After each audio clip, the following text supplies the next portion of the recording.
ഈ സ്ത്രീയുടെ ഈ 7 അവസ്ഥകളെ ബഹുമാനിക്കപ്പെട്ടാൽ പിന്നെ അവൾ ആരായി? ഗൗരിയായി. യോ നമഃ ഓം ഗണപതേ നമഃ ഓം പരാശക്തി നമഃ. അംബേശ്വരി. നമുക്കറിയാം, ഭാരതീയ ചിന്താധാരകൾ ലോകമെമ്പാടുമുള്ള ജനങ്ങൾ സ്വീകരിച്ചുകൊണ്ടിരിക്കുന്നതാണ് നമ്മൾ ജീവിക്കുന്നത്. ഈശ്വരീയ ചിന്തകളോടൊക്കെ വൈരുദ്ധ്യ അഭിപ്രായമുള്ളവരൊക്കെ ഈശ്വരീയമായ കാര്യങ്ങൾക്ക് വേണ്ടി പരിപാടികൾ നടത്തുന്ന ഒരു കാലത്താണ് ജീവിക്കുന്നത്. അല്ല, ഭാരതത്തിൽ ജനിച്ച് വളർന്ന് ജീവിക്കാൻ സാധിച്ചത് തന്നെ അല്ലെ നമ്മളൊക്കെ വലിയ പുണ്യാത്മാക്കളാണെന്ന് പറയും. അല്ല, നമ്മുടെ പൂർവികർ നമുക്ക് കൈമാറിയ ആ ചൈതന്യവത്തായ ആ സന്ദേശങ്ങൾ, ആചാരങ്ങൾ, അനുഷ്ഠാനങ്ങൾ, അല്ലെ അതുപോലെ തന്നെ നമ്മുടെ വിശ്വാസങ്ങൾ, സങ്കല്പങ്ങൾ, ഇങ്ങനെ ഗ്രന്ഥങ്ങളൊക്കെ ഉണ്ടായിട്ടും നമ്മളൊക്കെ അടിച്ചമർത്തപ്പെട്ടവരായി ജീവിക്കേണ്ട വന്നവരാണ് നമ്മൾ ഭാരതീയർ. അങ്ങനെ അടിച്ചമർത്തപ്പെട്ടവരായി നമ്മൾ ജീവിക്കുമ്പോഴും നമ്മുടെ പൂർവികർ ആ പൈതൃകത്തെ കൈവിട്ടിട്ടില്ല. അവർ നമ്മുടെ പൈതൃകത്തെ നശിപ്പിക്കാൻ കൂട്ടുനിന്നിട്ടില്ല. അല്ല, അങ്ങനെയുള്ള ചൈതന്യവത്തായ അറിവുകൾ, ആ മഹത്തായ അറിവുകൾ നമുക്ക് അല്ലെ വരും തലമുറക്ക് കൂടി നമുക്ക് പകർന്നു കൊടുക്കാൻ സാധിക്കണം. അല്ലെ, ആചാരങ്ങളും അനുഷ്ഠാനങ്ങളും അല്ലെ അങ്ങനെ സാധിക്കണമെങ്കിൽ അല്ലെ നമുക്ക് അതിനുള്ള ആഗ്രഹം ഉണ്ടായിരിക്കണം, ഇച്ഛാശക്തി ഉണ്ടായിരിക്കണം. അങ്ങനെയുള്ള ആ ഇച്ഛാശക്തിയെ നമ്മൾ ജ്ഞാനശക്തിയായി അറിവാക്കി മാറ്റി അതിനെ ക്രിയാശക്തിയായി മാറ്റാൻ നമുക്ക് സാധിക്കണം. അല്ല, അങ്ങനെ സാധിക്കുമ്പോൾ മാത്രമേ ഉള്ളൂ നമുക്ക് നമ്മുടെ തലമുറകള് എത്രയോ ഭാരതം എന്ന് പറഞ്ഞാൽ തന്നെ അറിയാല്ലേ, ഭാസിൽ രമിക്കുന്ന ജ്ഞാനത്തിന്റെ നാടാണ്. ലോകത്തെ ഗുരുസ്ഥാനത്ത് നിന്ന ഒരു രാജ്യമായിരുന്നു. അല്ലെ, അങ്ങനെ വീണ്ടും നമുക്കത് എത്തണമെങ്കിൽ നമ്മുടെ ഈ ആചാരങ്ങളും അനുഷ്ഠാനങ്ങളും അല്ലെ നമ്മുടെ ആ ഇച്ഛാശക്തിയെ ഉണർത്താൻ, ആ ചൈതന്യവത്തായ ഇച്ഛാശക്തി ഉണർത്താൻ നമുക്ക് സാധിക്കണം. എത്രയും സത്യമായ അല്ലെങ്കിൽ അല്ലെ യുക്തിഭദ്രമായ നമ്മുടെ ബുദ്ധിക്കും ശാസ്ത്രത്തിന്റെ യുക്തിക്കും നിരക്കുന്നത് മാത്രമേ നമ്മുടെ പൂർവികർ നമുക്ക് പറഞ്ഞിട്ടുള്ളൂ എന്നുള്ളത് തന്നെ നമ്മുടെ ഇച്ഛാശക്തി നമുക്ക് ഉയരാൻ കഴിയണം. അങ്ങനെയുള്ള ആ ഇച്ഛാശക്തി അല്ലെ നമ്മളിൽ ഉറങ്ങിക്കിടക്കുന്ന ചൈതന്യവത്തായ ആ ഇച്ഛാശക്തി അല്ലെ നമ്മളിൽ പലരും അല്ലെ നമ്മുടെ സംസ്കാരത്തെ പുച്ഛിക്കുന്നവരാണ്. നമ്മുടെ ആ അവഹേളനാത്മകമായ ആ സമീപനത്തിൽ നിന്ന് നമുക്ക് അവരെ മാറ്റാൻ കഴിയണമെങ്കിൽ നമുക്ക് ആ ഇച്ഛാശക്തി, അത് അറിയാനുള്ള ആഗ്രഹം ജ്ഞാനശക്തിയായിട്ട് മാറ്റാൻ സാധിക്കണം. അങ്ങനെയുള്ള നമ്മുടെ ആചാരങ്ങളും അനുഷ്ഠാനങ്ങളും ഒക്കെ അറിഞ്ഞ് ചെയ്യുന്നവരായി മാറിയാലേ നമുക്കത് അടുത്ത തലമുറയെ നമുക്ക് ഏൽപ്പിച്ച ആ ദൗത്യം നമുക്ക് പൂർത്തീകരിക്കാൻ പറ്റുള്ളൂ. നമുക്കറിയാം, നമ്മുടെ ഭാരതത്തില് വലിയ രീതിയിൽ ആചരിക്കപ്പെടുന്ന ഒന്നാണ് നമ്മുടെ ഈ നവരാത്രി. പേര് പോലെ തന്നെ നവരാത്രി അല്ലെ, 9 രാത്രികളാണ്. 9 നവം എന്ന് പറയുമ്പം അല്ലെ പുതിയത്, നമ്മുടെ 9 രാത്രി കൊണ്ട് പുതിയതാക്കി മാറ്റുന്ന ഒരു രാത്രി കൂടിയാണ്, ഒരു ആചരണം കൂടിയാണ് നമ്മുടെ നവരാത്രി. നമുക്കറിയാം, ദേവിയെ 9 ഭാവങ്ങളിൽ അല്ലെ 9 രീതിയിൽ 9 ദിവസങ്ങളിൽ ശക്തിപ്പെടുത്തുന്ന ഒരു ആചരണം കൂടിയാണ്. അങ്ങനെ ഒരു ക്രമം കൂടിയുണ്ട്. അതുപോലെ തന്നെ ആ ദേവിയെ ആരാണ്? ദേവി അല്ലെ സ്ത്രീയാണ് അല്ലെ, ദേവിയാണ് ആരാധിക്കുന്നത്, അമ്മയാണ് ആരാധിക്കുന്നത്, പ്രകൃതിയാണ് ആരാധിക്കുന്നത് അല്ലെ. ആരാണ് പ്രകൃതി അല്ലെ? ആരാണ് ദേവിയെ എന്തിനാ ഉപാസിക്കുന്നത് അല്ലെ? എൻ്റെ ആചാര്യൻ ഗുരുനാഥൻ ശ്രീനാഥ്ജി പറയും, ഈ ജീവിച്ചിരിക്കുന്ന ഓരോ സ്ത്രീകളും മഹാത്രിപുര സുന്ദരിയുടെ വിവിധ രൂപങ്ങളാണ്. ആ മഹാത്രിപുര സുന്ദരിയാണ്, ആ ദേവിയാണ് നമ്മൾ ആരാധിക്കുന്നത് അല്ലെ. സ്ത്രീത്വത്തിന് അത്രയും പ്രാധാന്യം കൊടുത്ത ഭാരതം അല്ലെ, ആലോചിച്ച് നോക്കുക. അതുപോലെ തന്നെ അല്ലെ നമുക്ക് നവദുർഗ എന്ന സങ്കല്പമുണ്ട് അല്ലെ. ആരാണ് നവദുർഗ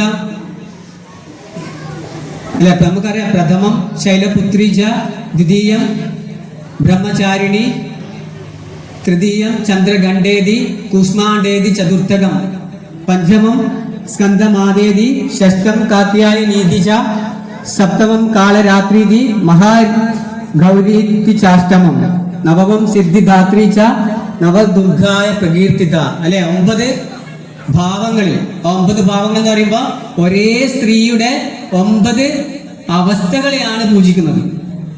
ഒരേ സ്ത്രീയിലുള്ള 9 അവസ്ഥകളെയാണ് പൂജിക്കുന്നത്.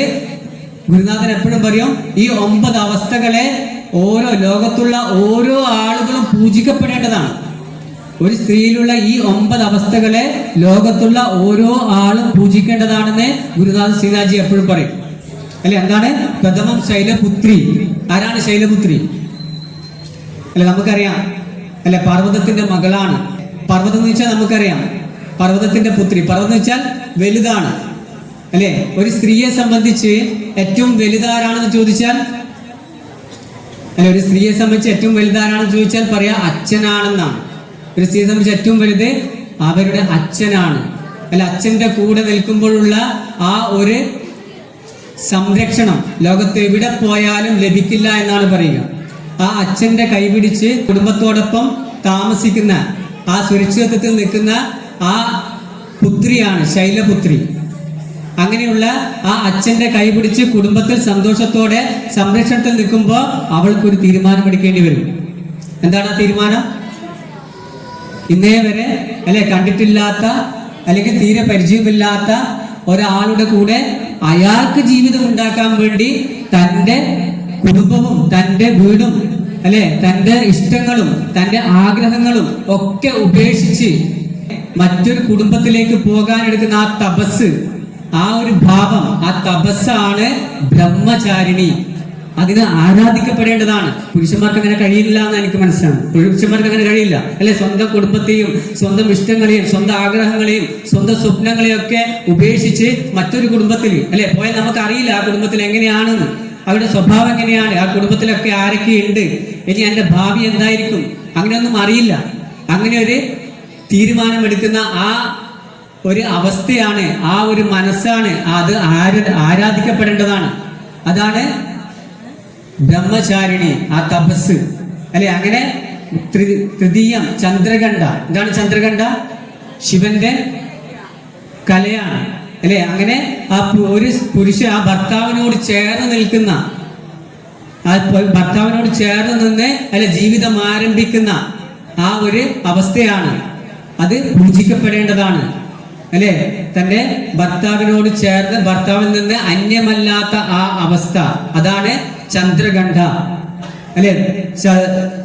തൃതീയം ചന്ദ്രകണ്ഠ കൂഷ്മാണ്ഡേതി ചതുർത്ഥകം. എന്താണ് കൂഷ്മാണ്ഡം? ഗർഭിണിയായ സ്ത്രീ, ഗർഭാവസ്ഥയിലുള്ള സ്ത്രീയാണ് കൂഷ്മാണ്ഡം.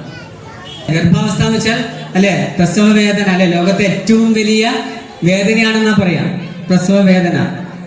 പക്ഷെ ഇന്നത്തെ ആരും അനുഭവിക്കുന്നുണ്ടോ എന്ന് അറിയില്ല. പക്ഷെ അതിനേക്കാൾ വലിയ വേദന അനുഭവിക്കുന്നുണ്ട്. എന്താണ്? ഇന്ന് പേരില്ല, കീറാനെന്നാ പറയാം. കീറെന്താണെന്ന് വെച്ചാൽ സിസേറിയൻ, സി സെഷൻ എന്നാ പറയാം. അറിയില്ല എന്താണ്. നമ്മൾ പാശ്ചാത്യവൽക്കരിക്കപ്പെട്ടു പോയി, അതിന്റെ ഭാഗമാണത്. കാരണം സിസേറിയൻ ഇംഗ്ലീഷ്, നമ്മൾ മാതൃഭാഷയെ നമ്മൾ മറന്നു. ആ മാതൃഭാഷ നെഞ്ചോട് എടുക്കുമ്പോൾ എന്താണ് സിസേറിയൻ എന്നുള്ളത് കൃത്യമായി മനസ്സിലാകും. ആരെങ്കിലും സിസേറിയൻ വേണമെന്ന് പറയുമ്പോൾ ചോദിക്കാൻ നമുക്ക് സാധിക്കണം. അല്ലെങ്കിൽ സിസേറിയൻ മതി എന്ന് പറയാം. എന്ത് പറയണം? നിനക്ക് സാധാരണ ചെറിയ ജീവി മുതൽ വലിയ വലിയ ജീവിയായ ആന വരെ പ്രസവിക്കുന്നത് പോലെ സ്വന്തം കുട്ടിയെ സമയത്തുമ്പോൾ ഈ പ്രകൃതിക്ക് കൊടുക്കണ്ടെന്നാണോ, അതോ സമയം എത്തുന്നതിന് മുമ്പേ? എന്താണ് സിസേറിയൻ? വയറിലെ 7 പാളി, ഇത്ര 7 ലെയർ, 7 പാളി കീറിയിട്ട് സമയം പാകം എത്തുന്നതിന് മുമ്പേ പറിച്ചെടുക്കുന്നതാണോ എനിക്കിഷ്ടം എന്നാ ചോദിക്കേണ്ടത്. അപ്പൊ ഏതാണ് വലിയ വേദന? ആലോചിച്ച് നോക്കുക. അപ്പൊ ആ പ്രസവ വേദന, ആ ഗർഭകാലത്തുള്ള അവസ്ഥ ആലോചിച്ച് നോക്കൂന്ന്. ഇഷ്ടപ്പെട്ട ഭക്ഷണം കഴിക്കാൻ പറ്റാത്ത അവസ്ഥ, ഒന്ന് നേരാമണ്ണം കൃത്യമായിട്ട് ഉറങ്ങാൻ പറ്റാത്ത അവസ്ഥ, ശുചിപ്രവർത്തനം പോലും ചെയ്യാൻ പറ്റാത്ത അവസ്ഥ. അങ്ങനെയുള്ള അവസ്ഥയിൽ ആ സ്ത്രീ എടുക്കുന്ന ഒരു തീരുമാനമുണ്ട്. എന്താണെന്നറിയോ? ഇനി ജീവിതത്തിൽ ഞാൻ ഗർഭം ധരിക്കൂല എന്നുള്ള തീരുമാനം. കാരണം ഞാൻ മലക്കുമ്പോൾ സാധാരണ അതുപോലെ ഒരു തീരുമാനം എടുക്കേണ്ടപ്പോൾ മുമ്പ് 8 വർഷം പോയതാണ്. പോകുമ്പോഴൊക്കെ ഞാൻ ഈ നിമിഷം വരെ 8 തവണ പോകുമ്പോഴും ഞാനൊരു തീരുമാനം എടുത്തിട്ടുണ്ട്. എന്താ അറിയാം? ഇനി ഇങ്ങോട്ടില്ല. ഏത് സമയത്തുള്ള മല ചോട്ടുമ്പോൾ ഒരു തീരുമാനം എടുക്കും. അത് ഏത് സമയത്താവളി ഇങ്ങനെ വരാൻ തോന്നിയത്, എൻ്റെ അയ്യപ്പ ഇനി ഞാൻ ഇങ്ങോട്ടില്ലേ എന്ന് പറയും. പക്ഷെ ആ ചൈതന്യത്തെ കണ്ട മാത്രയിൽ തീരുമാനം മറ്റൊന്നായോ. എന്താ അറിയോ, അടുത്ത വർഷം നേരത്തെ മാറിയിട്ട് നേരത്തെ വരണം, എത്രയും വേഗത്തിൽ ആ മണ്ഡലകാലം ഒന്ന് ആയാ മതി എന്ന തീരുമാനം പോലെ ആ കുട്ടിയുടെ മുഖമൊന്ന് കാണുമ്പോൾ, ആ ചൈതന്യവത്തായ കുട്ടിയുടെ കാണുമ്പോൾ അവള് തീരുമാനം അങ്ങ് മാറ്റലായി.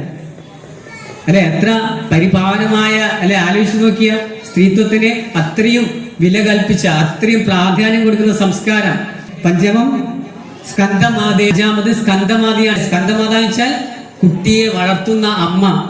കുട്ടിയെ വളർത്താൻ, കുട്ടിയെ നോക്കാൻ ആയിരിക്കും സാധിക്കുള്ളൂ? കുട്ടിയെ നോക്കൽ വലിയൊരു ദൗത്യമാണ്, വലിയ, അല്ലെ, അത്രയും ക്ഷമ വേണ്ട കാര്യമാണ്. പുരുഷന്മാർക്ക് സാധിക്കൂല കുട്ടികളെ നോക്കാൻ, അത് സ്ത്രീക്ക് മാത്രമേ സാധിക്കൂ. ആ അവസ്ഥ ആരാധിക്കപ്പെടേണ്ടതാണ്, അല്ലെ, ആരാധിക്കപ്പെടേണ്ടതല്ലേ? അത് ഭാരതം മനസ്സിലാക്കിയിട്ടുണ്ട്.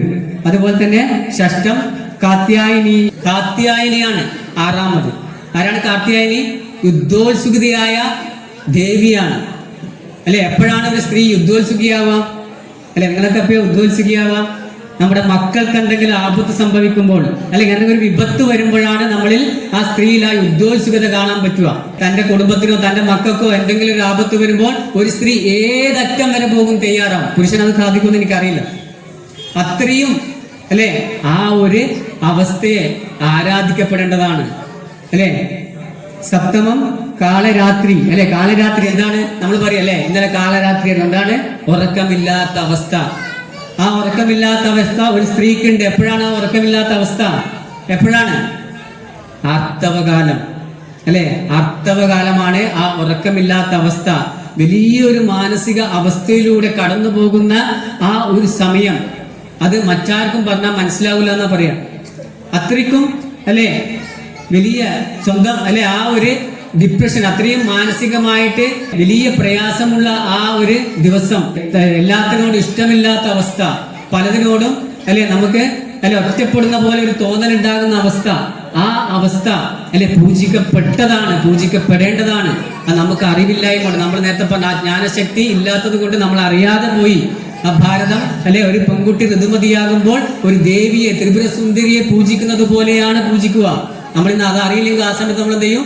മധുരക്കും വെച്ച് പായസക്കും വെച്ച് കൊടുക്കും, അല്ലെ. അത്രയും പൂജിക്കപ്പെടേണ്ടവളാണ്, അല്ലെ. എത്ര ഉദാത്തമാണ് നമ്മുടെ സംസ്കാരം, ഒന്ന് ആലോചിച്ച് നോക്കുക.